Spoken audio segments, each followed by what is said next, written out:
नमस्कार। मनुष्य जो कुछ भी श्रेष्ठ बन सकता है या पर्याप्त कर सकता है, उसका मूल स्रोत वह स्वयं ही होता है। जितना अधिक वह अपनी प्रसन्नता और संतोष के साधन अपने भीतर खोजता है, उतना ही वह स्थायी रूप से सुखी रह सकता है। इसी सत्य को स्पष्ट करते हुए अरस्तु ने कहा था कि सच्चा सुख आत्मनिर्भरता में निहित है। बाहरी साधनों से मिलने वाला सुख स्वभावतः अस्थिर, क्षणिक और भाग्य पर निर्भर होता है। परिस्थितियां चाहे कितनी भी अनुकूल क्यों ना हो, वे कभी भी बदल सकती हैं और साथ ही उनसे मिलने वाला सुख भी समाप्त हो सकता है, क्योंकि वे सदैव हमारे नियंत्रण में नहीं रहती। इसी कारण विवेकपूर्ण मनुष्य बाहरी आकर्षणों के बजाय अपने भीतर स्थिर आधार खोजने का प्रयास करता है, जिससे उसका संतुलन बना रहता है। जीवन के उत्तरार्ध में यह सत्य और भी स्पष्ट हो जाता है। वृद्धावस्था में प्रेम, आकर्षण, चंचलता, यात्रा की इच्छा और सामाजिक सक्रियता धीरे धीरे क्षीण हो जाती है। मित्र और संबंधी भी समय के साथ बिछड़ जाते हैं।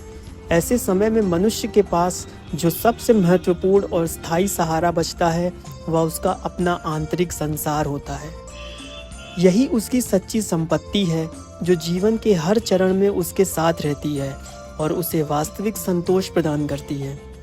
इस संसार में सुख की प्राप्ति सरल नहीं है। यह दुख, संघर्ष और पीड़ा से भरा हुआ है। यदि कोई व्यक्ति इन कठिनाइयों से बच भी जाए, तो वह एक अन्य समस्या का सामना करता है, ऊब या बोरियत।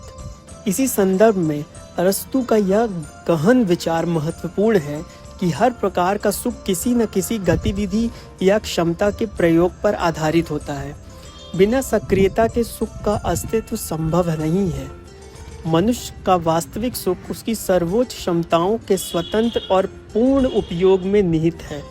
जब वह अपनी प्रतिभाओं और शक्तियों को सार्थक दिशा में लगाता है, तब वह सच्चे संतोष और आनंद का अनुभव करता है।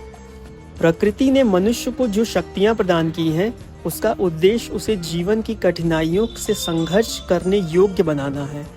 परंतु जब यह संघर्ष समाप्त हो जाता है और मनुष्य के पास कोई चुनौती नहीं रह जाती, तब यही शक्तियाँ उसके लिए बोझ बन जाती हैं।